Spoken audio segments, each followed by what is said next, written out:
as nossas convidadas de hoje são a Ana Letícia Leal e a Cláudia Gonzaga, duas grandes leitoras, principalmente. É assim que eu gosto de apresentar as pessoas, né? São professoras de literatura, escrevem, né, têm livros publicados e são principalmente grandes leitoras. Então, foi uma alegria enorme que aqui na Sexta com Letras, quer dizer, em tudo, na verdade, as escolhas são feitas pelos leitores guias, né? Foi com uma alegria imensa que eu soube dessa leitura da Júlia Lopes de Almeida, né? Que é essa nossa grande personalidade feminina, que as meninas vão falar melhor do que eu, tá? Então, eu queria desejar a todos uma ótima leitura e é isso aí, tá? Então, entrega para a Cláudia e para a Ana comandarem esse barco. Boa tarde, gente. Obrigada pela presença. Estou vendo várias pessoas queridas, algumas que eu estou com muita saudade. A Béia, que se não me engano está em Amsterdã, né?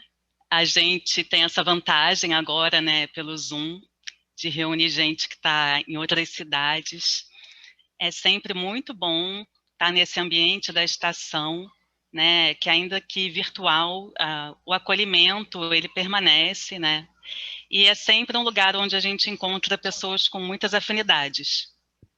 Isso tem sido Salvador durante a pandemia, Salvador mesmo, né, e a escolha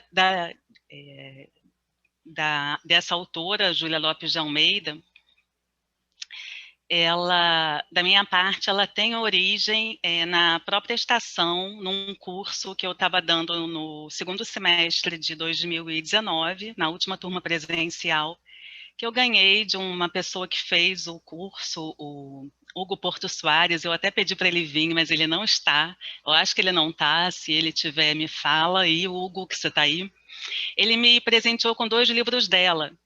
Eu fiquei surpresa porque quando eu ouvi o nome Júlia Lopes de Almeida, eu logo ligava a tecla literatura infantil e juvenil, porque a Júlia publicou um livro nessa área que faz parte da história da literatura infantil e juvenil brasileira, né? Mas muito me surpreendi que um livro era um de crônicas, publicado pela Biblioteca Nacional em 2016, organizado pela Ana Fedris, que é uma pesquisadora maravilhosa, que atualmente é professora da UF, e mais 2 pessoas, e tem crônicas que a Júlia publicou em jornal durante décadas.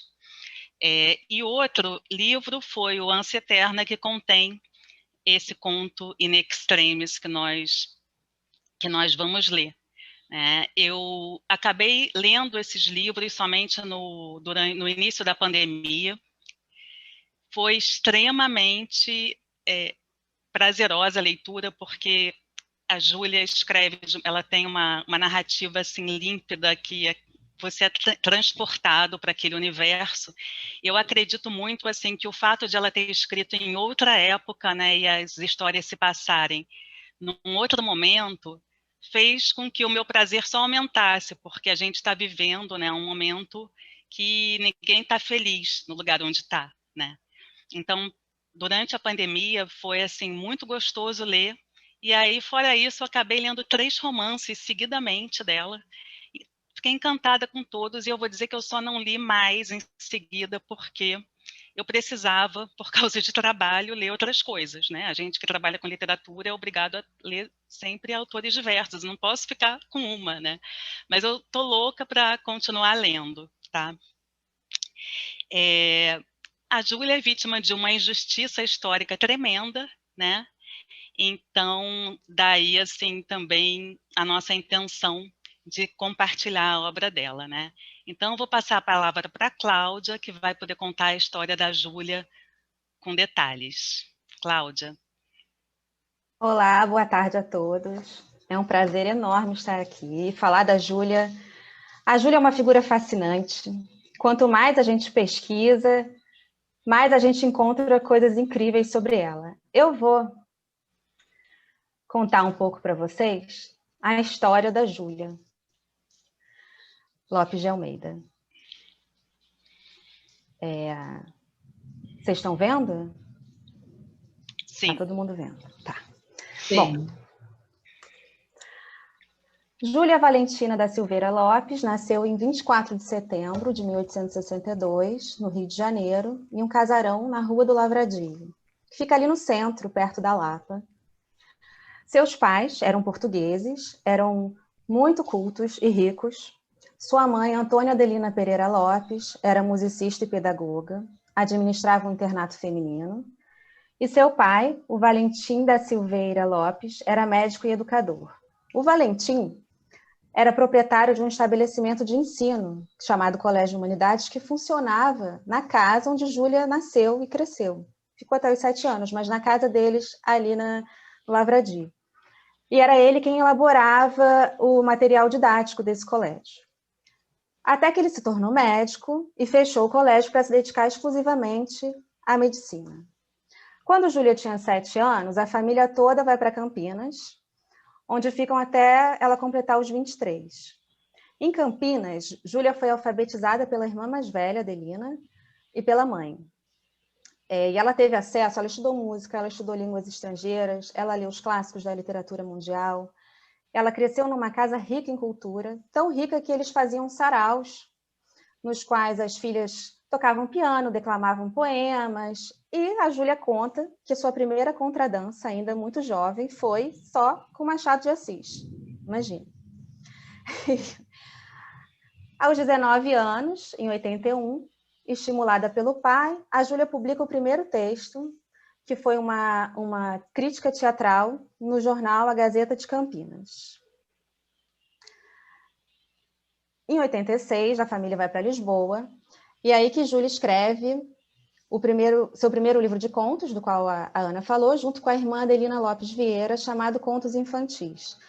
Esse livro tem 58 textos, entre prosas de Júlia e poemas traduzidos ou escritos pela Adelina. E olha só, em 91, esse livro foi adotado oficialmente em todas as escolas primárias do Brasil. Elas ganharam dinheiro, que era coisa rara na época, ainda por cima 2 mulheres ganharam dinheiro escrevendo os contos infantis. E a Adelina também ficou um pouco bem esquecida. A Adelina era poeta, a Adelina escreveu para jornais do Rio de Janeiro, São Paulo, Lisboa, foi tradutora, professora. Enfim, era uma família rica em literatura. Em 87, ela lança seu primeiro livro de contos, chamado Os Traços e Iluminuras, e foi sucesso de público e crítica, e casa-se com Filinto de Almeida, diretor da revista Semana Ilustrada. Em 89, já no Brasil, publica em folhetim no jornal País o primeiro romance, que é o Memórias de Marta. Eu ia trazer para vocês a obra da Júlia, mas é muita coisa. Ela escreveu por volta de 30 livros na Primeira República, e foi assídua colaboradora da imprensa. Imagina que no País, semanalmente ela escrevia uma crônica intitulada 2 Dedos de Prosa, que até saiu em livro, como a Ana mostrou. E a Júlia também teve forte atuação na revista literária Mensageira, em outras revistas também, mas eu trouxe essa especificamente porque circulou entre 1897 e 1900, porque foi uma revista que foi a principal porta-voz das reivindicações das mulheres no início da República, na defesa do direito à educação das mulheres e ao voto feminino. Apoiava lutas anticolonialistas e era a favor do pacifismo. A Júlia defendia que a educação, a mulher só se emanciparia através do estudo e do trabalho. A educação era uma bandeira para a Júlia, tanto é que aquele livro infantil tinha um viés pedagógico muito forte, porque ela acreditava na educação como transformadora. Colaborou também na revista Chácaras e Quintais e no Almanaque Agrícola Brasileiro. Eu trouxe ela era a única mulher, porque, além de tudo, ela entendia de botânica, ainda colaborava com revistas exclusivamente masculinas. Ela era a única mulher que colaborava nessas publicações. E a Dona Júlia, como ela era chamada na época, além do prestígio no Brasil, ela tinha muito prestígio internacional. Como exemplo, em 1914, ela foi recebida em Paris, num jantar para 400 pessoas, por literatos franceses, né, a intelectualidade francesa e expoentes políticos e literários do Brasil. Ela foi traduzida a obra foi traduzida para o francês, para o espanhol, e ela também foi muito lida em Portugal. Deixa eu só tirar, que eu não consigo enxergar. A Júlia foi a escritora mais popular do Brasil entre o final do século XIX e as primeiras décadas do século XX. Foi autora de romances, crônicas e peças de teatro. 2 dessas peças foram premiadas: A Herança, que recebeu o prêmio da Exposição Nacional em 1908, e Quem Não Perdoa, que em 1912 venceu o concurso da Companhia Dramática Nacional. A Júlia também fez parte do grupo de escritores intelectuais que planejou a criação da Academia Brasileira de Letras. O nome da Júlia estava entre os 40 imortais que fundariam a academia, mas acabou sendo excluído. E a justificativa foi que ela era mulher e a Academia Brasileira seguiria os moldes da Academia Francesa, que era exclusivamente masculina. E aí, no lugar da Júlia, entrou o marido, que é o Filinto de Almeida. A Júlia fazia parte de uma elite urbana intelectualizada, a Júlia e o Filinto, né? Então, na casa deles, em Santa Teresa, já tinha o Salão Verde, o famoso Salão Verde, que era frequentado pelos grandes intelectuais da época. Ela era uma figura muito importante, né, na intelectualidade brasileira. Frequentava o Olavo Bilac, o João do Rio, o Aloysio Azevedo, o Arthur de Azevedo, todos ali convivendo no Salão Verde da Dona Júlia. E além de tudo isso, não tem fim, ela foi presidente honorária da Legião da Mulher Brasileira, criada em 1919. Em 22, foi convidada pela Biblioteca do Conselho Nacional de Mulheres da Argentina a participar da conferência em Buenos Aires falando sobre a mulher brasileira. E no mesmo ano, ela organizou com Berta Lutz, que é uma figura importantíssima na luta dos direitos políticos da mulher. As duas organizaram, em 22, o primeiro Congresso Feminino do Brasil. Júlia morre aos 71 anos, no dia 30 de maio de 34, no Rio de Janeiro, por complicações renais e linfáticas decorrentes da malária. E o mais chocante é que, apesar de tudo isso que eu falei até agora, a Júlia, sendo dramaturga, cronista e romancista, ela está ausente dos meios responsáveis pela legitimação do nosso espólio literário. Manuais clássicos que a gente usa na faculdade de letras, livros de historiografia literária, ignoram, como se a Júlia não tivesse existido, uma escritora que produziu muito, foi lida por muitos e foi sucesso de crítica também. Ela não é a única, tá? Algumas escritoras foram ignoradas desses manuais. Hoje, como a Ana falou, há estudos e pesquisas sobre a escritora, tem dissertações, teses sobre a Júlia, mas o grande público conhece ainda muito pouco. Em 2020, o romance A Falência, que é de 1901 e é sensacional, passou a integrar a lista de leituras obrigatórias para o vestibular da Unicamp. Isso deu uma luz para o romance. E aí, como ela era pouco conhecida, a editora Unicamp publicou uma nova edição organizada pela professora Regina Zilberman. A Companhia das Letras também publicou A Falência e existem outras editoras que publicaram também. Vai, Ana.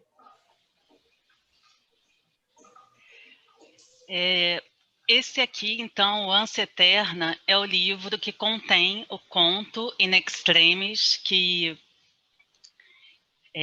a gente vai ler em seguida. Essa é a imagem da capa da primeira edição, que foi publicada em 1903 pela editora Garnier.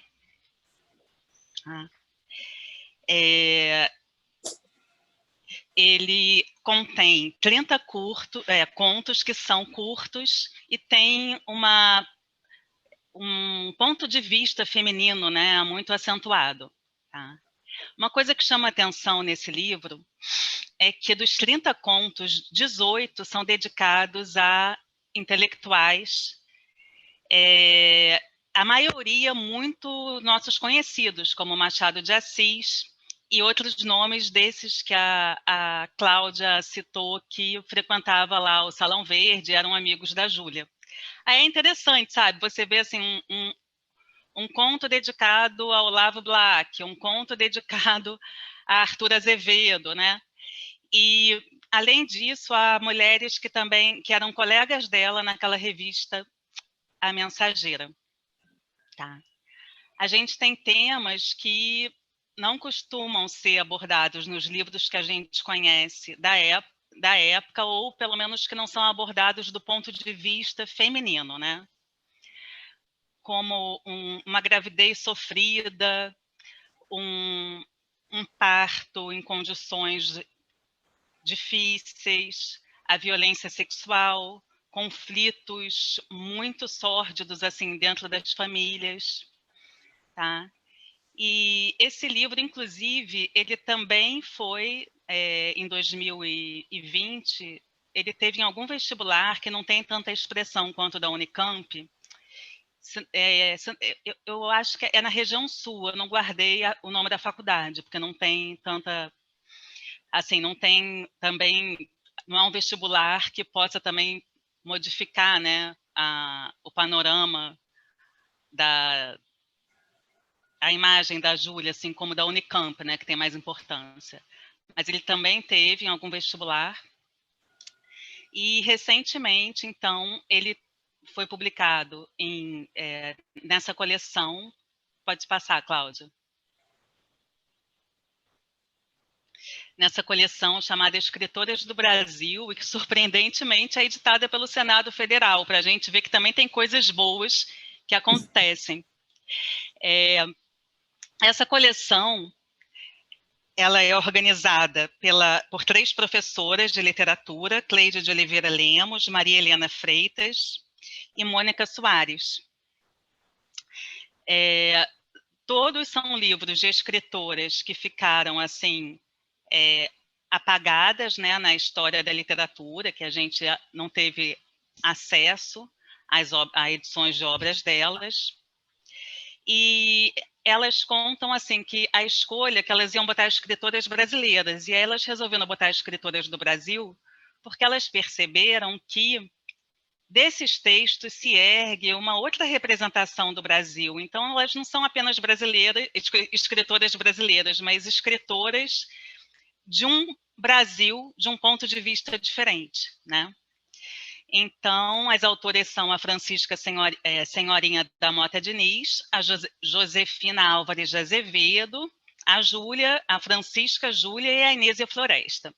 Uma curiosidade sobre a Josefina Álvares de Azevedo é que ela era prima do Álvares de Azevedo e ela assim, por ser muito próxima dele, ela fazia revisão dos textos dele sempre, ele fazia questão que ela fizesse uma espécie de um copy-desca dos textos dele antes que ele mandasse para as editoras, tá? E, aliás, A Mulher Moderna, essa mesma pessoa, esse mesmo aluno me deu junto com o livro da Júlia, Ânsia Eterna. Uma coisa que eu esqueci de falar sobre o Ânsia Eterna é que um dos contos dele, o Caolha, está presente naquela coletânea do Ítalo Morricone, 100 Melhores Contos do Século XX. Tá? E aí, assim, parece que ele é um conto que é um pouco mais conhecido, então, obviamente, também Os Porcos é um outro conto que está nessa coletânea que talvez alguém aqui tenha lido, tá? Em algum momento. Eu vou passar, então. Gente, uma coisa rapidinho só sobre a coleção. Ela está disponível, está à venda na Livraria do Senado Federal, é só buscar, custa R$15 cada exemplar, e fora isso, cada livro está disponível em PDF para download gratuito, na Livraria do Senado Federal. A Cláudia comprou com muita facilidade na Livraria da Travessa um exemplar, então também tem, talvez mais caro, né? Não vai ser R$15. E, enfim, tá? E é interessante, né, a gente saber que existe uma livraria do Senado Federal com coisas tão boas e a coleção não quer parar por aí, né? Elas pretendem continuar publicando autoras ainda desconhecidas pelo público, tá bom? Eu vou, então, compartilhar o conto com vocês, In Extremis.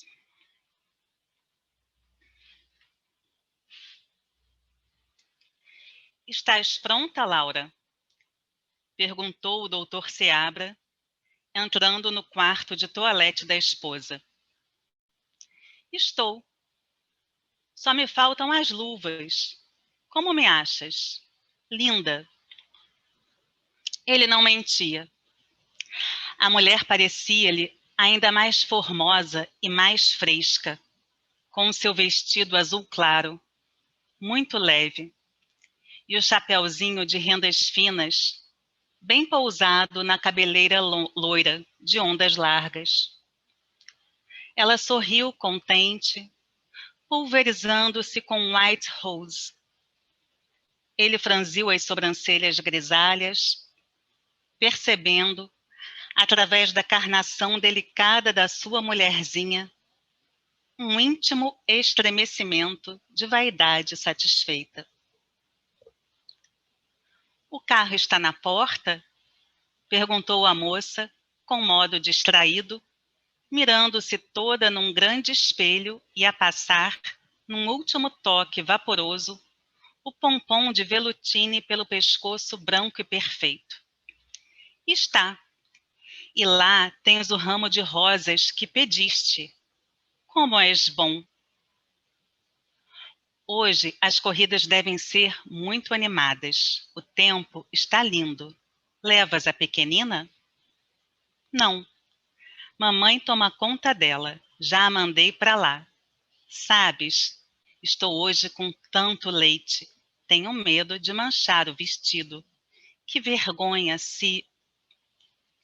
Escuta, interrompeu ele. Antes de irmos para o derby, parece-me que deveríamos entrar um pouco em casa do Bruno Tavares. O doutor Seabra sentara-se atrás da mulher e contemplava-a no espelho, com um olhar prescrutador e vigilante. Viu-a estremecer. Fez uma pausa. Ela suspendeu o pompom à espera da conclusão. Ele acabou por fim. O Bruno está muito mal. Creio mesmo que não escapará. Laura voltou-se, muito pálida, com os olhos esgazeados e os beiços trêmulos. O marido baixou o olhar, entristecido. Havia muito tempo já que ele sabia quanto amor a esposa consagrava ao Bruno. O seu ciúme de marido não explodira nunca, mas concentrava-se cada vez mais amargo no fundo do coração. O outro era moço, ele já se avizinhava da velhice. O outro era um sonhador, um idealista, simpático à imaginação ardente de Laura. Ele era um homem de ciência, materialista, descrente, já sem forças para encantar ninguém. Conhecia, estudava sem tréguas o espírito e o coração da mulher e confiava nela. Laura era honesta, dedicada, e abafava com ânimo forte o seu amor pecaminoso nas dobras de um manto de virtude e de sacrifício. Ele sabia que o Bruno não se declarara nunca, mas que o que os lábios calavam respeitosamente dizia um olhar, a sua pele quente, o som de sua voz moça e o arrojo da sua fantasia de apaixonado. Quantas vezes o doutor Seabra, fingindo ler os seus livros de estudo, auscultava de longe aqueles dois corações que se conservavam ali, um em frente do outro, mudos e ternos, enquanto as bocas falavam de poesia e de flores, de luar e de música, de aves e de estrelas, de tudo que brilha, que alegra, que entusiasma e que une as almas apaixonadas. Eles liam juntos, contavam-se cenas da infância alegremente, com interesse mútuo. E o doutor Seabra passava as páginas secas do seu livro tremulamente, com os olhos úmidos e o coração pesado. Tinha medo de intervir, calava os seus receios, esperando sempre uma solução ou um meio de levar a sua Laura para outras terras, sem mostrar o seu zelo, com vergonha de parecer ridículo ou de ofender a esposa. Ela era trêfega, graciosa, mas firme.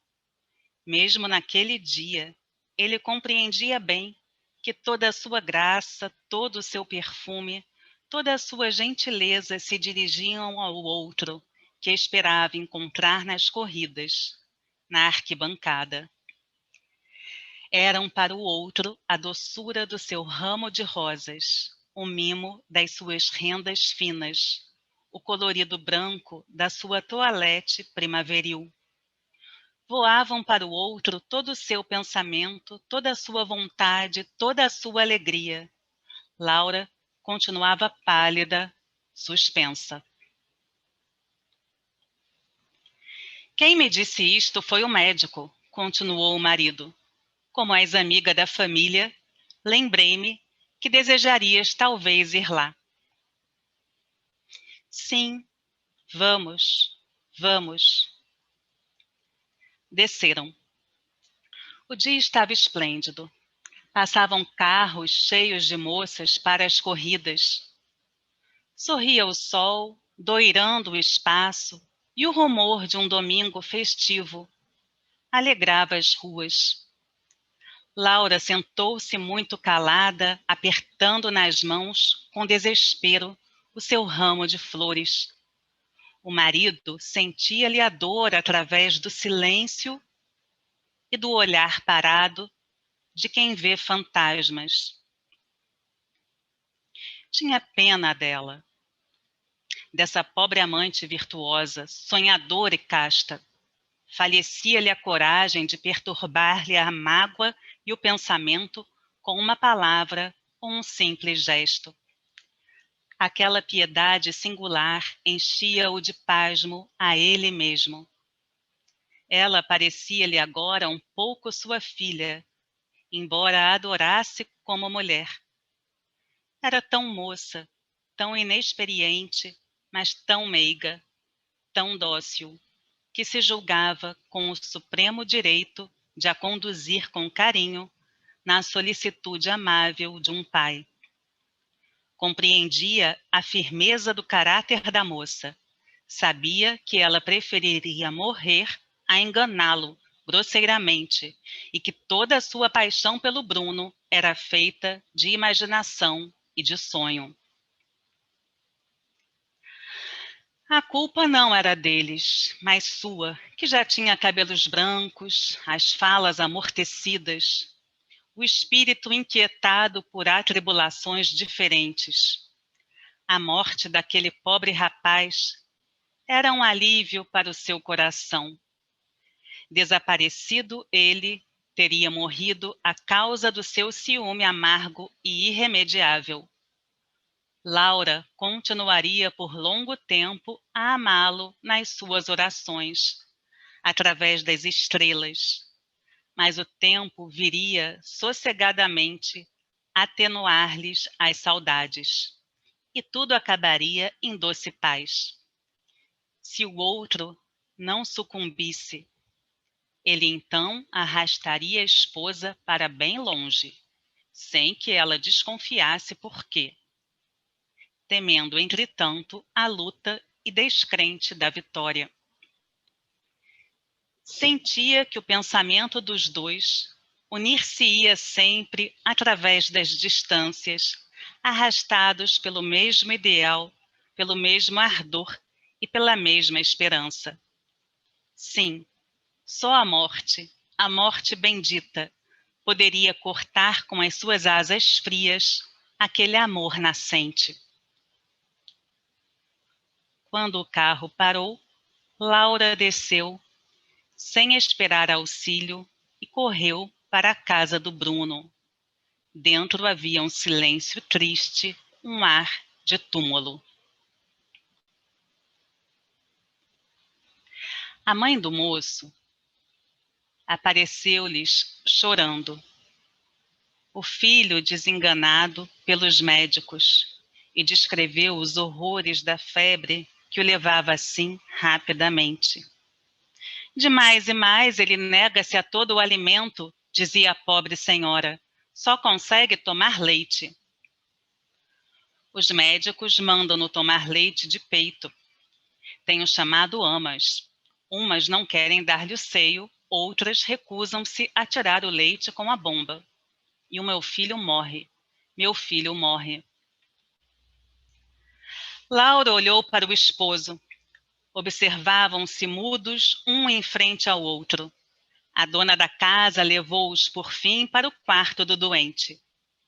O moço, enterrado entre as dobras dos lençóis, parecia dormir se não movesse continuadamente os lábios muito secos. Exalava-se de todo o seu corpo um calor intensíssimo de febre. A irmã mais velha vigiava-o solicitamente sentada ao pé do leito. Já veio a ama, mamãe? Perguntou ela com voz chorosa. Ainda não. Bruno não abriu os olhos, mas uma ligeira contração arrepanhou-lhe as faces. O doutor Seabra estremeceu. Parecia-lhe a morte.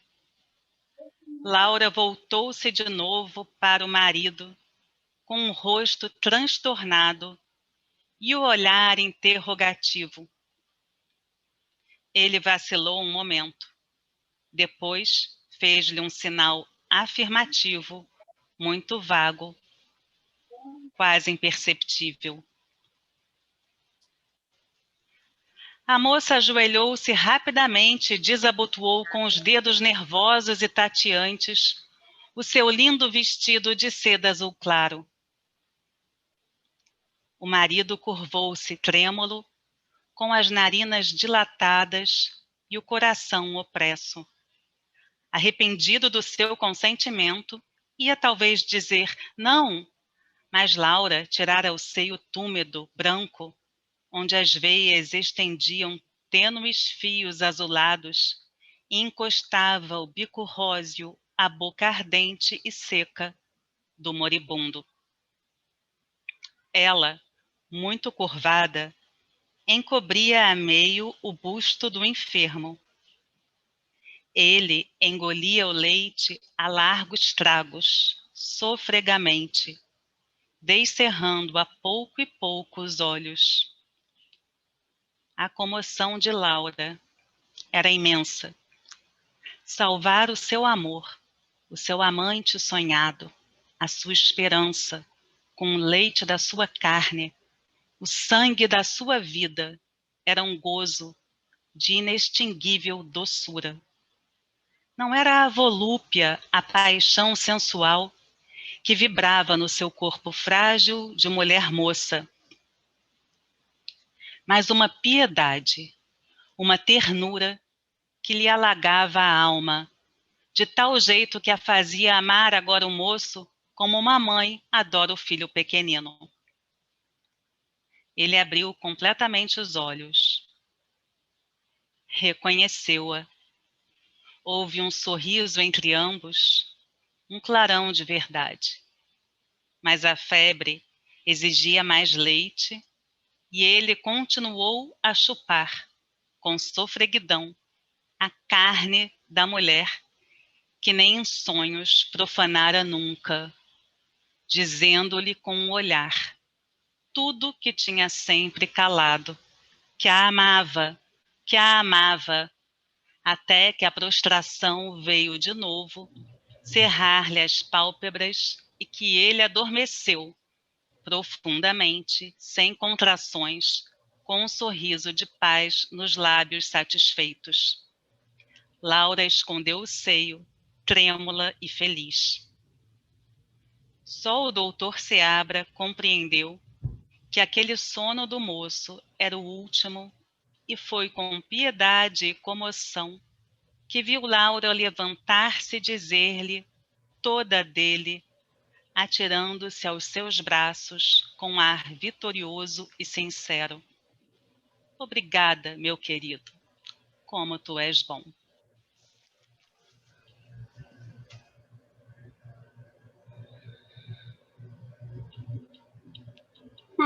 Esse conto, o livro é de 1903, mas há registros de que ele foi publicado em jornais, pelo menos 2 jornais, em 1894, né? Então, chama muita atenção, né, a ousadia, né, do tema, e ela fala em chupar a carne, né? Tem um detalhamento do seio túmido com as veias expostas, né? E uma coisa assim que me encanta muito nesse texto é a sobreposição que ela faz daquele ambiente assim tão frívolo da corrida de cavalos, porque inicialmente a mulher está se arrumando, né? E aí tem um perfume que ela usa, ela fala do white rose e fala do pompom, né? Aquela coisa do perfume. E aí, enquanto ela está às voltas com pompom de velutine, o marido está expondo, né, essa questão que a gente em seguida fica sabendo, né, que se trata de um tremendo drama, né? Então, essa conversa, né, entre esses 2 universos, né, eu achei assim, feito assim de uma maneira muito envolvente. E a questão do derby, né, porque na época a corrida de cavalos era um programa da elite, né? Então o derby era, digamos assim, o jockey, né, mais um tipo de jockey, mas enfim, algo super, um programa super de elite e super procurado, né, na época, muito importante, que as mulheres iam super arrumadas, né, e enfim. Esse conto, foi difícil escolher um conto, né, Ana? Porque os contos todos são muito bons. E todos são curtos, dava para trazer quase todos. Mas eu acho que esse gera uma surpresa, primeiro, e assim, eu acho que a estrutura, como ele é construído, é sensacional, porque é uma imagem, né? Vejam, eles estão num diálogo, o narrador suspende aquilo e entra para contar para a gente, para explicar, né? Apresentar os personagens e apresentar a situação da Laura, o Bruno e o Seabra. E aí, quando volta, é quase cinematográfico, né? Tá a Laura na mesma posição, passando o pó de arroz, provavelmente, no rosto. E aí volta. Então, essa suspensão do diálogo para entrar na narrativa, para explicar o que está acontecendo, para construir os personagens, é sensacional, porque E o final, não sei, tem uma parte que a gente faz, não é possível, né? Que a gente... Ela não vai fazer isso. A gente queria que vocês falassem, vocês conheciam. E saiu no jornal, né? No século XIX. É incrível, ela é incrível, é muito ousada, enfim.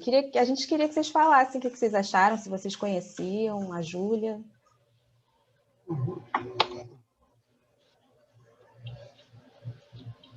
Alguém já leu alguma coisa dela para adultos? Ninguém leu nada? Para adulto, não. A Kátia leu. Quem? Kátia. Leu o quê, Kátia? Eu li... desculpa. Hã? Não dá eu li alguns contos do Ansem Eterna, porque a gente fez no Leia Mulheres de São Bernardo um HQ. Olha, que incrível. Que tem alguns contos. E aí eu peguei os contos dela para comparar como é que estava a escrita. Né? Então, no HQ tem Ânsia Eterna. O Conto Ânsia Eterna, né? Isso, Conto Ânsia Eterna. Os Porcos. Os Porcos que eu falei que também é muito conhecido. E essa edição aí é de que ano, a Kátia? Espera aí só um pouquinho que eu já te vi. Porque assim, dizem que... de mais ou menos... tá. de uns 3, 4 anos para cá, né, que as pessoas estão fazendo um esforço para divulgar, né, a obra dela. Ele foi lançado em 2018 pela SESI, aqui de São Paulo. E tem esse conto? Tem o In Extremis, não? Não, In Extremis não. Tem só o Ânsia Eterna, a Caolha, os Porcos e... último, peraí. É a Caolha, né? É a Caolha, os Porcos, Ânsia Eterna... Tem 4, peraí.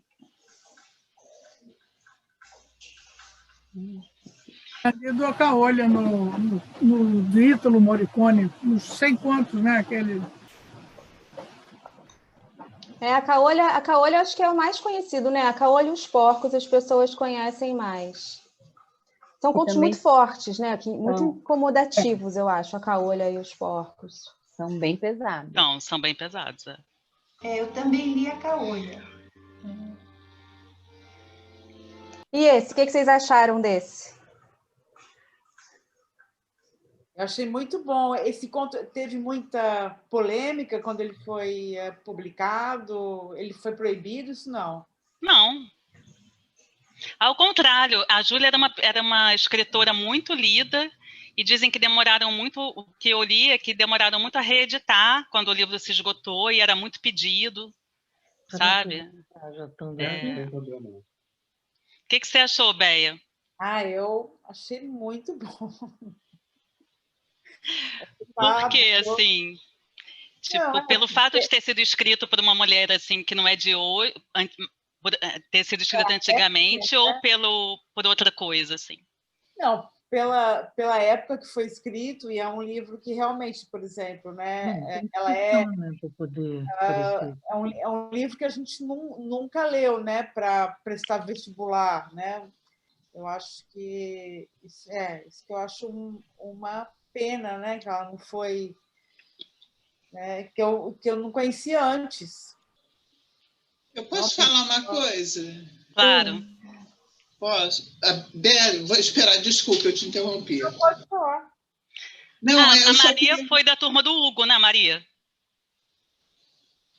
Eu sou Maria Janine, comigo? Sim, junto com o Hugo. Você foi da turma do Hugo, E reconhecendo você e ele, só as duas pessoas, eu acho, que estão aqui, né, da turma.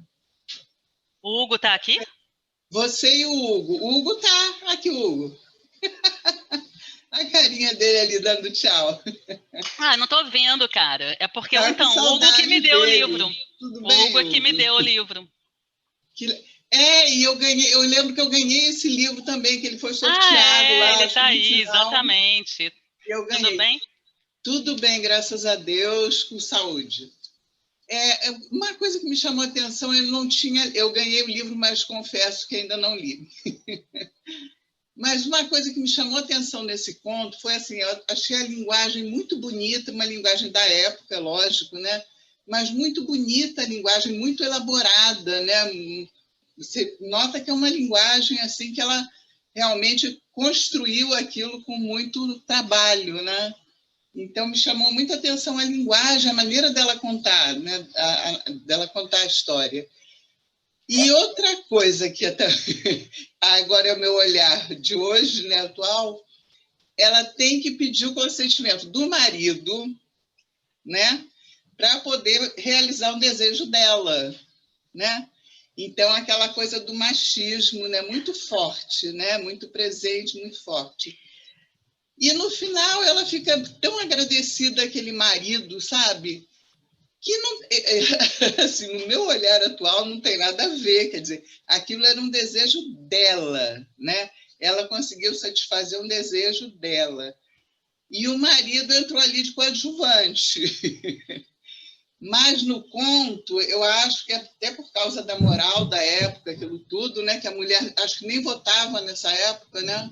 Ela não votava. A mulher era tão submissa que ela não votava. Então, ela dependia do marido, né? Ela tinha que pedir o consentimento dele. É como se ele fosse... Ele fala assim...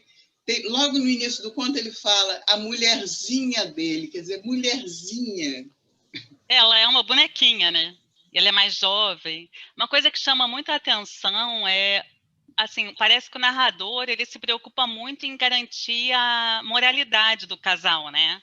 Assim, tem uma coisa ali assim de garantir que ela nunca teve nada com o Bruno e que e o sofrimento, né, do assim, a dificuldade, né, do marido de ceder, né, porque afinal vai ceder o seio da esposa para outro, né, assim, a dificuldade, mas enfim, em função de uma pessoa que está morrendo, né. O que vocês acham sobre essa questão do machismo que a Maria Giannini comentou? Assim, vocês concordam? Mas hoje em dia, assim, uma mulher casada, né, daria o seio para um outro homem, assim, na frente do marido, numa boa, assim? Eu acho meio Gente, pois é. E tem um detalhe, que tem uma bomba, tem uma bombinha que ela poderia ter usado, né, Ana? A gente sempre fica com esse negócio, tinha uma bomba, sabe? Tinha uma bomba na casa, né? Que as amas não queriam usar. E o que a Maria falou da linguagem, a Júlia, é uma linguagem, né, muito bonita e tal, mas a Júlia tinha uma preocupação muito grande em ser simples. Tanto é que a gente hoje entende esse conto sem muita dificuldade, né? É um vocabulário... Assim, você não vai para o dicionário em nenhum momento, não precisa. Isso era o objetivo, ela queria ser simples, né? Que a literatura chegasse a todos. Mas então, Mara, quer falar alguma coisa? Você já veio... Não, eu estava pensando, tinha uma bomba lá na casa que foi citado, né? Mas, assim, além da questão do machismo, me chamou atenção, assim, por um lado, eu fiquei pensando nos sentimentos do marido ali. Pelo que eu entendi, ele era médico, ele era doutor, ele era médico. Vai dando essa impressão. Aquele sentimento contraditório dele entre... nossa, que bom que seria se ele morresse, porque ele ficaria livre daquele amor dela, né? E, ao mesmo tempo, a contradição dentro dele também de saber que aquele leite poderia ajudar, né? Assim, a contradição, um certo altruísmo dele ali na hora, eu não sei, assim, eu acho que dentro dele deve ter passado mil coisas. Agora, eu não sei se quando ela pediu consentimento, né? Se ele tinha pensado na bombinha, entendeu? Se tinha pensado que ele ia dar só o leite, de repente ela surpreendeu com essa atitude aí. Mas eu fico pensando assim, quantas coisas passaram dentro dele também, numa sociedade machista, ele tendo que também ceder, né? Quantos sentimentos não passaram dentro dele, e também pelo fato dele ter essa profissão em que a obrigação dele era salvar uma vida e não deixar o cara morrer. Então, fiquei pensando no turbilhão que estava dentro desse marido também. A Débora falou aqui no chat, olha, eu tive a impressão de que a parte em que a mulher dá o seio ao enfermo, isso parece um ato não apenas maternal e afetuoso, mas também sensual, como se fosse um desejo oculto ou coisa assim dela. Vocês acham que tem uma coisa sensual ali?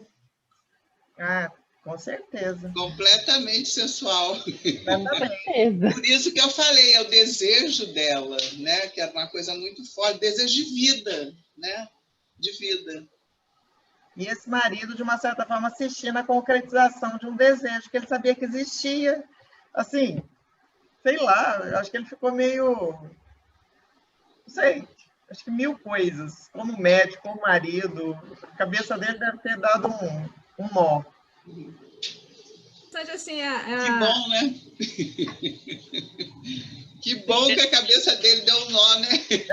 Não, claro. Eu estou falando assim, pela sociedade da época, para a época que ele vivia, pelo menos deu um nó. Deve ter sido difícil para ele isso aí também, né? Delaine.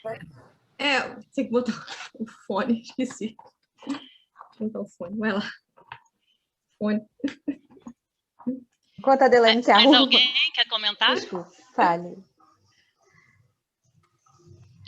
Eu imagino, não só o episódio do seio em si, mas toda a repercussão que isso poderia vir a ter, né, após a morte do Bruno. Quer dizer, certamente aquele fato não ficaria restrito àquele ambiente. Aquilo serviria de comentários.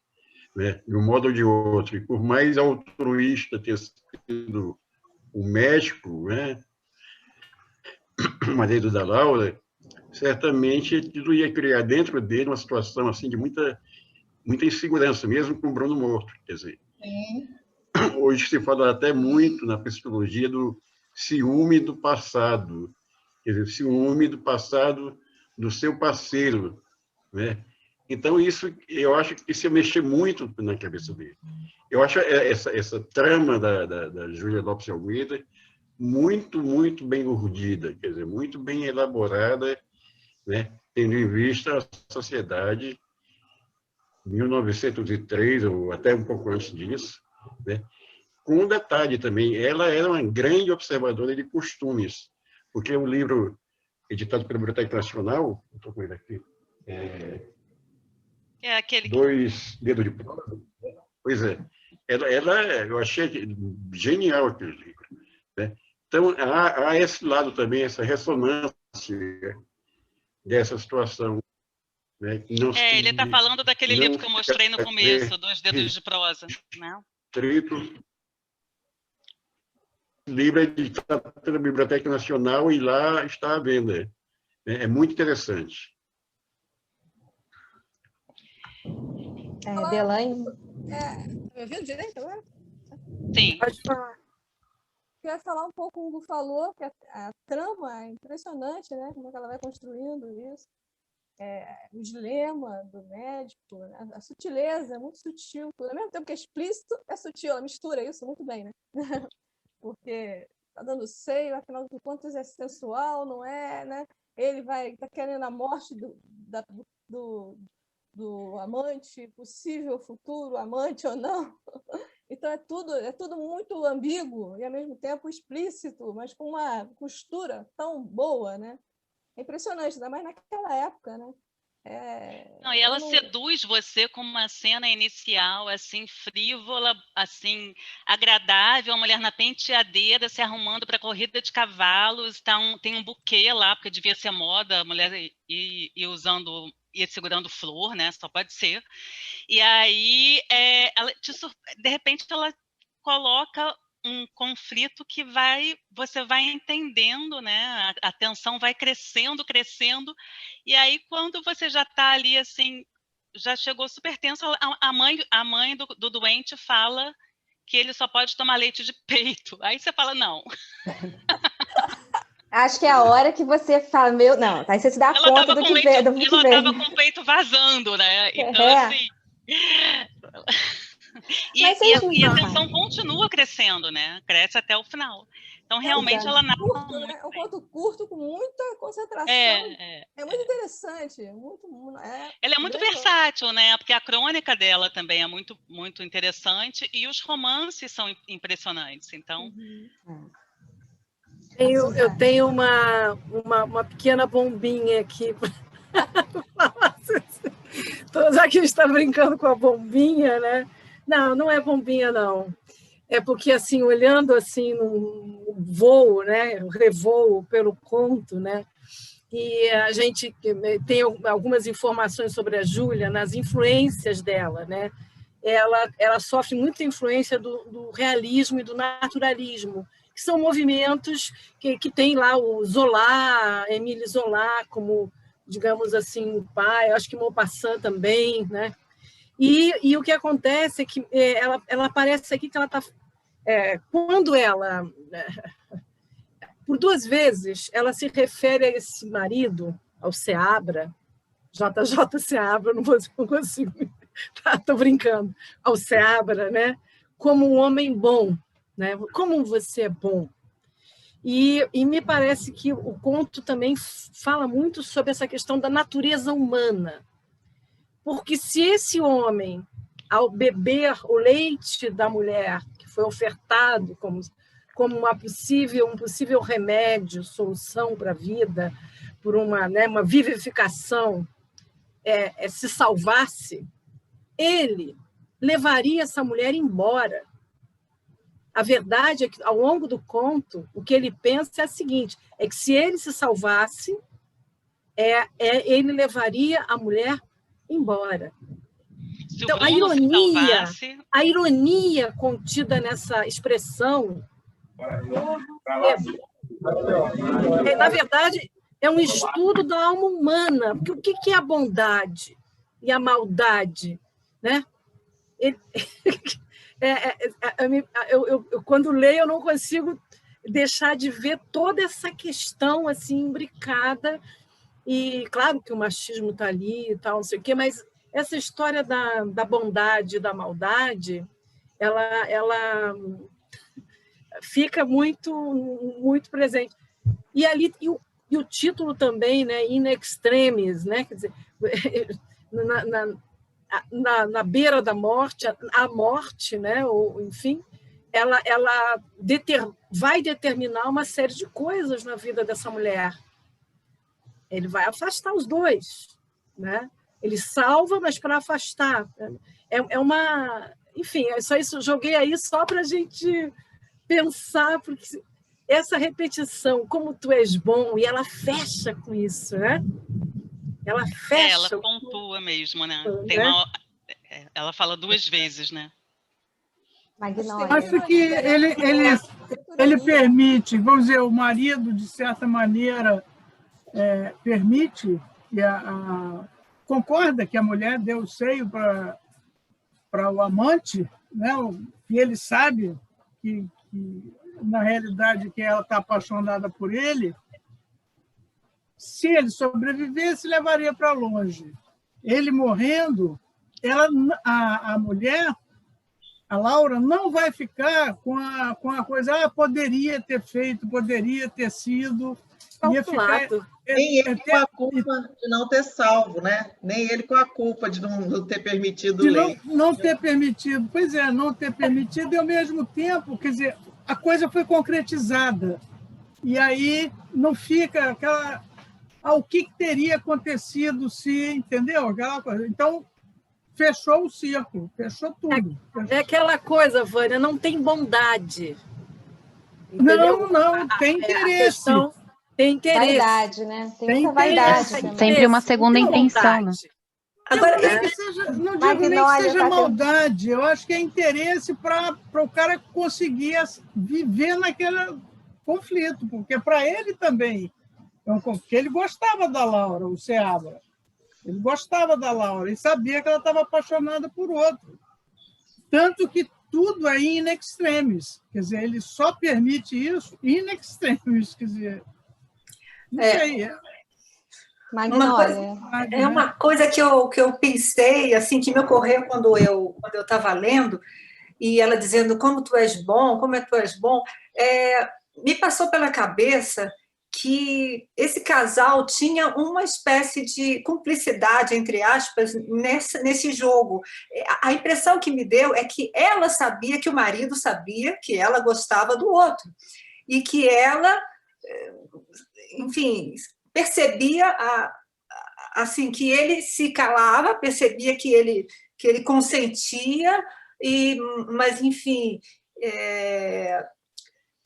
Ele dizia sempre que a culpa era dele. Ele sempre dizia... Né? Eu acho que ela percebia, assim, não era um segredo, ela não escondia. Quando ela aparece na primeira cena, se arrumando, se pomponzando lá, perfumando e tudo, e vira para o marido, como eu estou e tal, e assim, eu imaginei assim, ela se admirando e tal, e nem dando muita... Como se não fosse para ele, obviamente, o objeto da produção dela toda para sair. Enfim, ela tinha consciência de que o marido sabia e que ele não iria intervir desde que ela respeitasse ali o limite do tolerável. Me pareceu platônico, isso. Né? Desde que ele morresse. Aí que eu acho eu estou colocando lenha na fogueira, tá? Desde que ele ficasse ali. Aí que eu acho que entrou a observação que eu achei muito interessante da Suzana, ela fazer essa colocação, a bondade e a maldade, né? Quer dizer, as duas coisas estariam presentes. Então, eu agora pensei numa coisa, essa coisa da corrida do cavalo, de repente o conto é uma corrida de cavalos.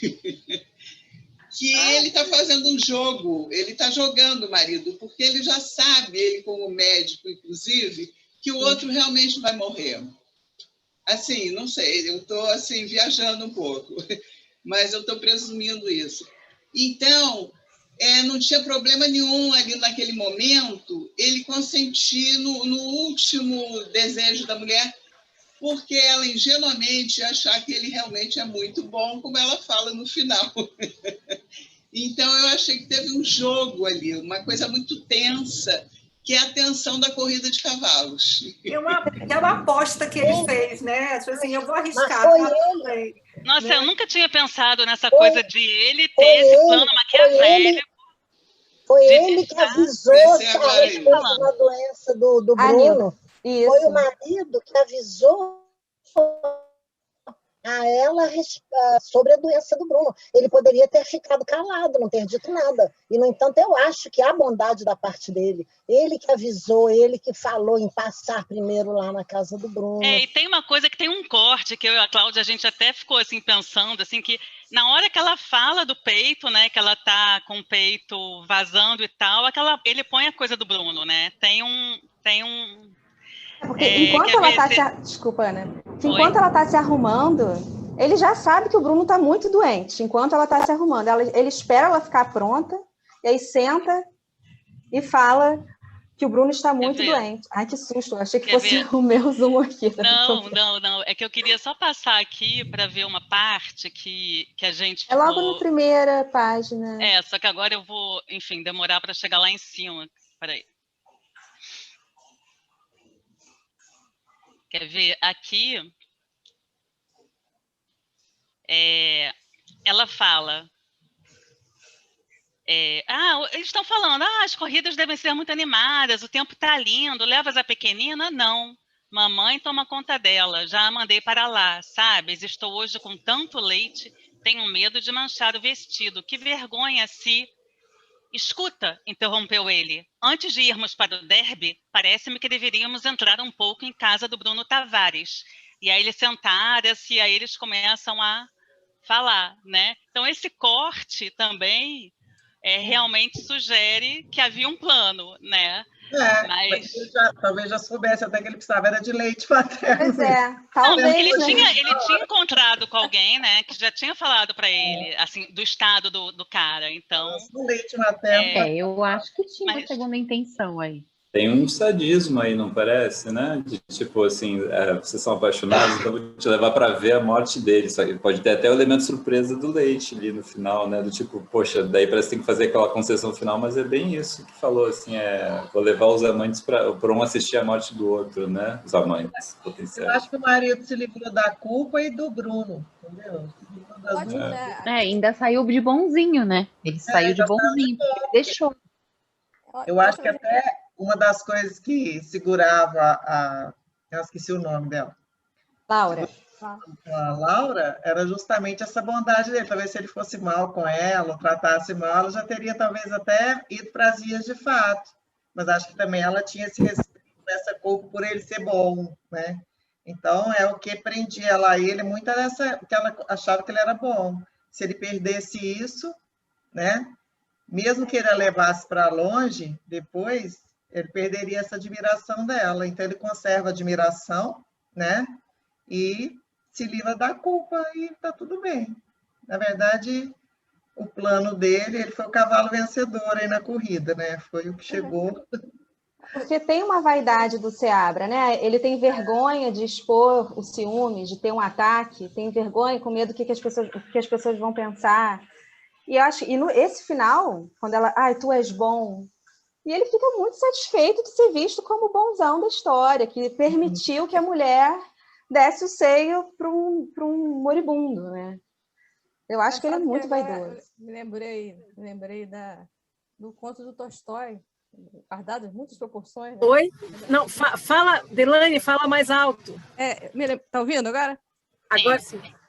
Eu me lembrei do Guardadas Proporções, lógico, Guardadas, do conto do Tolstói, da Ana Karenina, que também tem isso do marido que se mostra bom, mas no fundo que está segurando a mulher com poder ali. é muito interessante, né? Ali, depois, com o tempo, vai ficando mais explícito. Esse é mais sutil, que é impressionante mesmo. Aqui mesmo, estamos descobrindo coisas sobre o conto, né? Incrível, né? Isso é muito legal. Vocês acham... Fala, Suzane. Não, fala, Cláudia, primeiro. É uma observação bem... É porque a gente ficou se perguntando, faria diferença se esse conto fosse escrito hoje? Ou a gente se impressiona mais porque foi escrito no começo do século XX? Ou não faria? Eu acho que esse conto jamais poderia ter sido escrito hoje. Por quê, Uma Maria? grande escritora, jamais. Por causa do tema, da temática, da submissão da mulher, sabe? A mulher está num papel muito submisso. Então, eu acho que hoje as escritoras estão fazendo mulheres fortes, né? Mulheres guerreiras. Pelo menos os livros que eu tenho lido.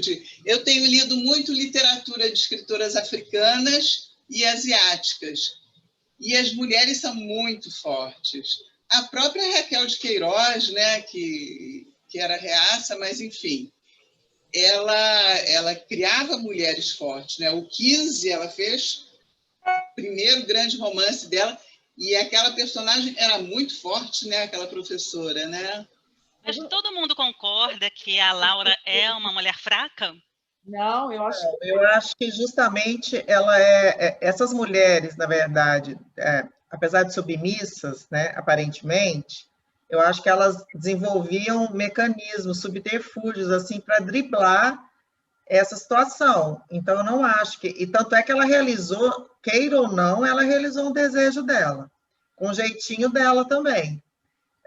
Então, assim, tem os dois lados, eu acho. Tem o lado dele, que se livrou da culpa e de tudo que eu falei, mas também tem o lado dela, que com o jeitinho dela, você é bom, você é bom, ela conseguiu realizar o último desejo. O jeitinho de se submeter ao homem, né? O jeitinho de se submeter. Eu acho que elas eram obrigadas a desenvolver. O jeitinho foi esse. Elas não podiam ir de frente, entendeu? Então, desenvolviam outros meios. O jeitinho, o você é bom também, é um jeito dela também. Mas por isso, Mara, que a nossa geração, eu não sei se você participou dessa vanguarda, eu tenho orgulho de ter participado, e uma das grandes musas da nossa geração, a Leila Diniz, que foi essa mulher que falava palavrão, que transava com todo mundo, que fazia... Enfim, uma mulher livre, né? Porque antigamente não é que as mulheres não transassem fora do casamento. Transavam, é lógico, mas só que era tudo escondido, né? Porque ela tinha que ficar naquele papel de pobre coitada. Mas, mais Janine, ou menos. Janine, eu queria trazer a nossa conversa de novo para o conto da Júlia, porque senão a gente vai indo embora, assim, esquece do nosso propósito. Essa questão entre da mulher ser uma personagem aparentemente fraca porque ela se submete, né, ao marido, eu acho que assim a Júlia usa alguns adjetivos, né, para caracterizar a Laura, né, e ela fala como que a Laura está trêmula, né, do começo ao fim do conto a Laura está trêmula, né, então ela está ali, você vê que ela está muito emocionada, né, mas ao mesmo tempo é uma mulher que que abaixa o vestido lá, tira o peito na frente porque a mãe e a irmã estão no quarto. A mãe e a irmã em nenhum momento saem do quarto, né? Então, assim, é uma mulher que está muito emocionada, que está tremendo, que teve toda uma educação para ser submissa, sim, né? Mas que no momento em que ela vê que é a chance derradeira dela de realizar carnalmente, né, ainda que não da maneira ideal, a paixão dela, ela vai e faz. E ela não deixa o cara voltar atrás, porque ela é bem rápida. De repente, se ela esperasse 5 minutos, o cara já, entendeu? Já titubeava, né? Já ia negar, né? Então, eu acho que essa questão que a Mara falou é muito interessante, assim, como as mulheres, e não só nessa época, mas acho que todo relacionamento, quando tem um lado muito autoritário, esse relacionamento ele só dura se o outro tiver um jeitinho, né? Se não bate de frente né? E essas mulheres eram muito sábias nisso. Realmente a literatura está cheia de exemplos, né? E também eu queria observar que era um casamento tradicional, um homem mais velho com uma moça mais nova. Quer dizer, então é o tipo de casamento da época. O cara mais velho tendo uma linda mulher a quem ele admirar e a quem ele dar tudo, dentro de uma relação convencional, né? Então, ela esboça muito isso, e só sai do convencional quando a Laura tem um gesto de uma mulher atirada, né? Ela vai ao encontro do desejo dela, mesmo, né? Mesmo sendo uma mulher que não traía, que era comportada para os padrões da época. É muito interessante, é um estudo também sobre o tipo de casamento que havia, né? Isso aí. Queria aproveitar a fala do Elias, acho que é Elias Farjada, ele falando sobre a questão do casamento tradicional.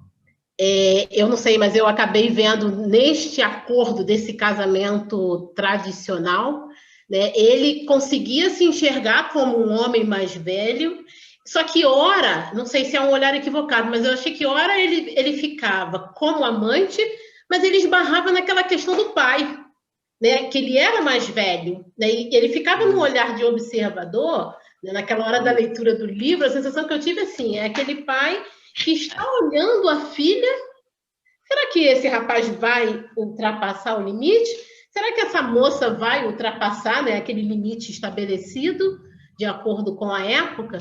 E eu vi que ele oscilava, né, nessa bondade, no final, poxa, ela também acho que ficou perdida nessa relação amante e paternidade. Poxa, você é muito bom, muito obrigada, né, naquela relação, uma relação que transitava. E eu achei também essa questão da bomba, né? Tinha bomba, mas algumas mulheres não queriam usar a bomba. Por quê, né? A bomba, ela traz o distanciamento. Então, eu vou me mostrar muito mais humana, né? E ela era uma mulher que tinha tido um filho há pouco tempo, ela estava com isso, não está camuflando o desejo dela, não estou dizendo isso, né? Acho que existia, sim, esse desejo da materialização daquele amor que estava sendo trabalhado há muitos anos. Mas eu vi, assim, aquela questão da bomba, a bomba, ela traz um distanciamento, eu não quero contato, né? A mãe que doa, né, o leite materno através do circuito lá da bomba, hoje em dia eu penso até na elétrica, mas enfim, você tem distância, aquela criança não toca em você. Agora, quando existe o contato, então eu estou sendo um pouco mais humana, eu estou sendo mais materna, eu estou exercendo aquele acolhimento na íntegra. E aí vem o acolhimento do amante, né? De tanto tempo. Mas eu acho que a bomba é questão de praticidade. A bomba ali ainda ia demorar, já pensou ter que pegar a bomba, ter que tirar leite. Eu acho que o prático ali naquele momento era o peito, que estava à mão. Então, por que ia? Eu não achei que ela tivesse com intenção de satisfazer nenhum desejo sensual. Eu acho que aquele momento foi para ela fazer a bondade, atender a necessidade dele, no sentido de fazê-lo viver. Não é? Não... Acho que foram as coisas, né? Nilda, eu vou pegar carona aqui no que a Nilda falou e o que o Elias também, né? Que a Ana Letícia perguntou, ela fez uma pergunta muito perspicaz, né? Hoje, será que isso aconteceria hoje? E aí todo mundo pensou, digamos assim, nos caminhos do feminismo ou não feminismo. E eu acho que é um conto que perfeitamente aconteceria hoje, porque ele não está, na verdade, tratando só de questões femininas e masculinas. Ele está falando da alma humana. Então, essa humanidade que ela teve, que não havia na cabeça do marido essa coisa da sensualidade, mas naquele momento extremo, não se poderia pensar numa... Esse pensamento foi do marido, né? Da sensualidade, né? Porque era o peito, né? Mas tratava-se muito mais de salvar uma pessoa exatamente da relação amorosa dos dois. A ironia era a relação amorosa, né? Então, me parece sempre que tem essa questão mesmo, que é a alma, o estudo, né? Como é que a alma humana reage, não é? Como é que a gente reage, né? E a pergunta é sempre, né? E aí eu penso também na figura da Júlia, porque ela era uma abolicionista, né? Ela era assim ela fez campanha pelo divórcio, sabe, por direitos da mulher, ela, assim, os direitos civis que não existiam, isso tudo faz parte dela. Então, de repente, eu fico pensando sempre que talvez esse seja o conto onde a questão do feminismo esteja menos explicitada, assim, embora seja, que nem falou o Hugo, né, um casamento tradicional, né? Não, o Elias, né? O casamento era um casamento tradicional da época, né? Bom, mas isso aí é só para jogar mais lenha na fogueira. Eu acho que assim, a gente não tem, né? A gente não tem o ponto de vista dela sobre nesse conto, né? A gente não tem o ponto de vista dela, a gente tem o ponto de vista dele, né? Então, assim, no mais, são suposições que a gente faça, né? A gente... Mas Oi? Eu acho que naquela frase que tem quase no fim, né? Salvar o seu amor, o seu amante sonhado, a sua esperança, com o leite da sua carne, o sangue de sua vida, era um gozo inestimável de doçura. Eu acho que aí... aí tem. Aí tem, né? E aí tem Pô, ela tá realizando ali, né? Não é só uma atividade altruísta, né? Eu acho que é uma atividade que tem uma conotação sexual, sim, erótico ali. Isso tem. Claro. Muito Com bem. certeza também. Com Muito certeza, bem. Kátia, com certeza. É que o conto tem isso, né? O conto é um negócio que você entra e você sai por várias portas, né? Não, e assim, eu acho legal o da Júlia nisso.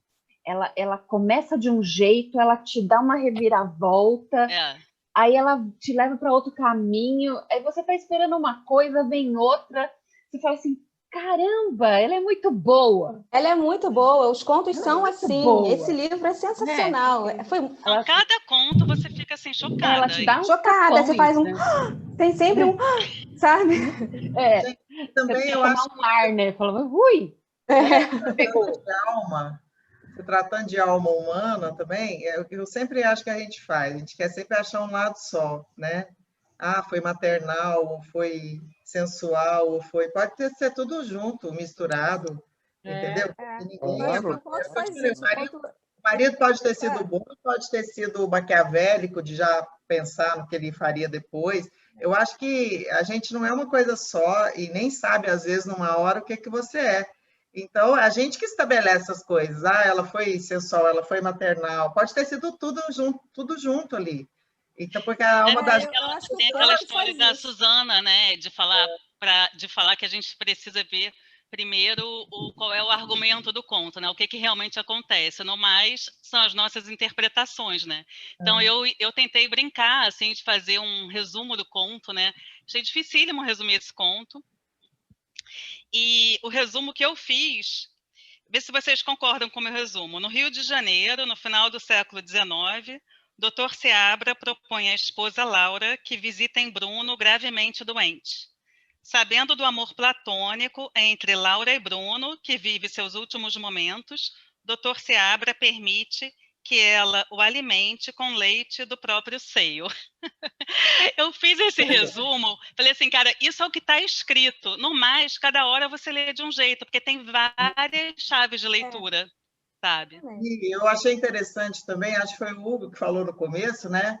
Se esse conto continuasse aí, provavelmente a fofoca que ia ter depois, o escândalo que ia ter depois, né? Que seria interessante também.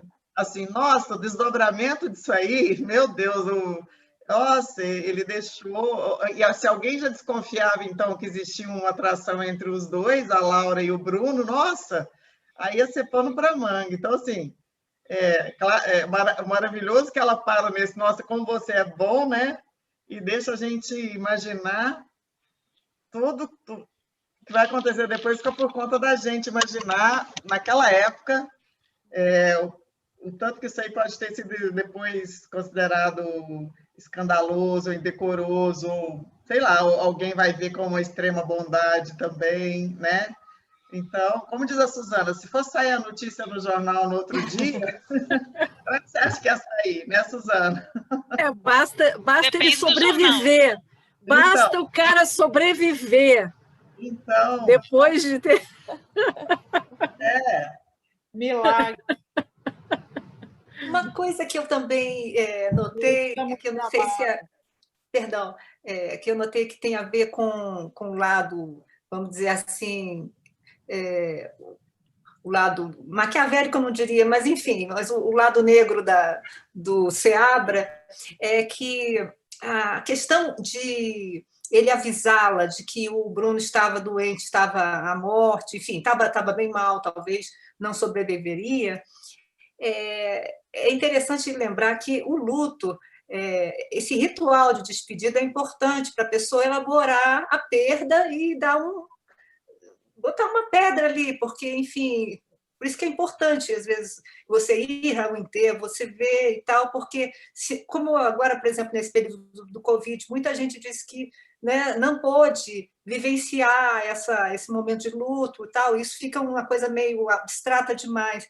Então, quando ele leva a esposa Laura para a casa do Bruno, eu acho que, de certa forma, também ele pensa assim, vamos assistir esse homem morrer, ou vamos, né, nos despedir e tal, porque isso seria uma forma de cicatrizar mais rápido essa perda. Não sei, eu pensei nisso também, de elaborar melhor, para que ela, né, assim, botasse um ponto final mesmo, sabendo que ele tinha morrido, né, e pronto. Não sei, o que vocês acham? O Seabra afirma que a morte é a solução para a vida dele, né? A morte do Bruno é a solução para acabar com o ciúme amargo, que vai amargando e ele não tem coragem de expor. Então, para ele é a solução de que ele morra, sabe? Alguém mais?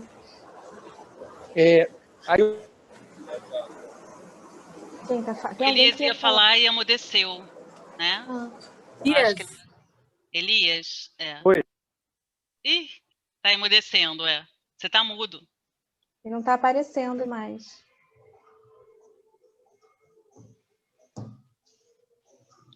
Não sei. Voltou. Não, voltou? Não, só queria fazer uma observação sobre as autoras. Está indo um pouco a Júlia Lopes de Almeida, a Gilca Machado, a Eugênia Álvaro Moreira. Quer dizer, como que a mulher brasileira, mesmo numa época, hoje em dia, longe da gente, as mulheres libertárias que iam o bonde andar. Então, a Júlia Lopes eu não conhecia, prazer conhecer, a leitura de vocês muito interessante, vocês escolheram um conto super legal, e também é legal isso, né? Quer dizer, a gente na literatura pensar que, mesmo no contexto em que a mulher era feita para casar, ou se era pobre para se prostituir, havia mulheres que diziam, não, nós somos seres humanos com direito à voz, com direito a voto, né? E muito interessante a gente conhecer uma... Pronto, já falei, era isso que eu queria falar. E, Elias, a Júlia traz essas mulheres que trabalham, que precisam se virar. Ela traz nos contos, traz nos romances. É incrível, sabe? A gente ter acesso... De todas as classes sociais. Uma coisa interessante nela é como ela consegue falar das pessoas de várias classes sociais, né? E as mulheres estão sempre batalhando de alguma maneira, né? Eu fiquei impressionada com ela. Como ela conseguiu publicar tanta coisa, meu Deus. Ainda com o nome dela, que era o mais difícil, né? E está tudo em domínio público, né? Assim, é tudo super fácil de vocês acessarem, se quiserem. E uma coisa que a gente comentou muito, assim, é como ela não foi, assim, ainda descoberta pelos roteiristas, porque os textos dela estão prontos para adaptação. Os 3 romances que eu li já Você vê uma novela das 6 ali, já está pronta, entendeu? É impressionante, cara, é muito legal, né? Aí a Cláudia até falou, porque tem, assim, um que se passa mais com um pessoal mais simples, os pescadores, porque ela entrevistava essas pessoas, sabe? Ia lá e conversava, e conhecia mesmo. E tem um outro romance que a gente leu, que é mais da elite, assim, que você passa... Então, aquela coisa do núcleo pobre e o núcleo rico da novela, para você juntar, sabe? Dá para você... Cara, é impressionante, assim, tem muito material, muita coisa. Se não me engano, a primeira vez que eu vi o nome da Júlia Lopes foi numa novelinha das 6, que tinha lá uma feminista, era até Adriana Esteves, e elas falavam de escritoras da época na novela, esqueci o nome da novela, e eu lembro de ouvir falar dela. Que legal. Numa dessas novelas, assim. Eu nunca tinha lido nada, eu já ouvi falar. A Intrusa? A Intrusa? Não. A Intrusa é incrível também. Não, a Intrusa é um romance dela, né? Ela tá falando de uma novela em que a Júlia foi citada, né? Ela foi citada, era uma novela que se passava, era com a Adriana Esteves, ela era feminista, assim, tinha um grupo de feministas, e eu lembro que elas falavam... O Cravo e a Rosa. O Cravo e a Rosa, né? Isso, o Cravo e a Rosa. Eu lembro de ouvir o nome dela pela primeira vez por causa dessa novela, porque ela citava algumas escritoras e mulheres, assim, que eram, né, de uma certa forma, feministas, né? De vanguarda. O Cravo e a Rosa era baseado na Megera Domada, né? Mas, então, e era inspirado na Megera Domada, do Shakespeare. E foi onde eu escutei a primeira vez o nome dela, mas realmente nunca tinha lido nada. Eu gostei muito. É incrível. E está à disposição, está no domínio público, os contos são maravilhosos, A Falência é um romance muito bom. Muito bom, enfim. Os considerados mais, assim, são A Falência e A Viúva Simões, né, que são, assim, mas eu acho até, tô lendo até, quis ler outros até antes desses, sabe, para não começar pelo melhor e depois não gostar tanto dos outros, mas ela tem vários, Onde a gente pode conseguir? Você disse que está em... Olha, eu tenho lido pelo Kindle tudo, que eu uso Kindle. Agora, você consegue no domínio público, existe um site chamado Domínio Público, né, que tem tudo lá, tudo disponibilizado dessa época, então você consegue, até os contos infantis estão lá, mas já tem, como a Cláudia citou, algumas edições recentes, comentadas por críticos recentemente, né, por causa dessa redescoberta dela. Mas, em geral, os que eu tenho lido, fora esses 2 que eu contei para vocês que eu ganhei do Hugo, fora esses 2, eu tenho lido no Kindle. Ah, tá. Eu tenho Kindle também. Então. Eu tenho que ir embora agora, mas aí agradecer, parabenizar vocês, tá? Agradeço muitíssimo. Foi um belíssimo encontro, muito frutífero. Aprendi bastante. Obrigada, Delaney. Obrigada pela participação, foi ótimo. Até mais. Gente, foi super legal, adorei, assim, teve vários aspectos, assim, aqui discutidos, assim, que eu não tinha pensado, acho que isso mostra, assim, né, a riqueza dessas rodas, e eu achei muito interessante essa colocação, especialmente interessante, né, essa colocação da Suzana em relação à ironia, né, que, para mim, assim, não tinha passado essa ironia no adjetivo bom, né, porque... para mim, sempre vinha muito a questão da moralidade das personagens, né? Como sendo ali uma narrativa assim, que quisesse garantir, né, que o público se identificasse de alguma maneira, enfim. E alguém comentou aqui, né? Fez uma graça, quando a gente estava cada um achando uma coisa e discordando, né? Alguém comentou sobre a Capitu, né? Com umas risadinhas assim, botou kkkk, tal coisa, né? Se a Capitu traiu ou não traiu, né? São questões que a gente nunca vai resolver, né? Então, só me dá vontade de ler mais ainda, né? Com certeza eu vou voltar, né? A ler esses contos em algum momento. E, com certeza, essa leitura vai ser enriquecida pelos comentários de todo mundo. Legal. Cláudia, quer falar alguma coisa? É um conto que é isso, a gente se encontrou algumas vezes e em cada leitura vinham novas ideias sobre o conto, né? E assim com os outros todos da Júlia, assim como os bons contos, né? Enfim, então acho que é isso. Se vocês forem reler esse conto, nossa, não tinha me tocado disso. É um conto que não tem as leituras não têm fim. E é isso, leiam a Júlia, porque ela é muito boa. A literatura dela é muito boa, assim, leiam, ela merece. E é muito variada, né? É uma coisa que a Cleide, que é a crítica que faz a introdução desse Ânsia Eterna, né, que é uma das organizadoras da coleção, Cleide de Oliveira Lemos fala, né, é que quando ela nas pesquisas dela, ela no início, né, quando ela conheceu, ela ficava tentando encaixar a Júlia numa escola, né, assim, até para poder, assim, adotar sabe, colocar para os professores usarem, né? Então, assim, realista, naturalista, mas assim, ela dialoga com essas tendências, com certeza, né? Mas ela vai muito além, né? E você tem várias surpresas, né? Lendo ela. Então, tem também, assim, uma questão mais fantástica, né? Tem um insólito, tem várias coisas, assim, bastante surpreendentes, tá bom? Então, Legal. espero que vocês leiam mais, Júlia. Com certeza. Eu queria, em nome do Instituto Estação das Letras, agradecer muito a Ana Letícia e a Cláudia trazerem a Júlia, né, que é realmente um reconhecimento, assim, que ela precisa disso, ela precisa ser mais conhecida, mais falada, né? Tem muitos aspectos assim importantes na obra dela, assim, uma pioneira, uma revolucionária, né, da literatura e de questões sociais, e questões importantes da sociedade brasileira.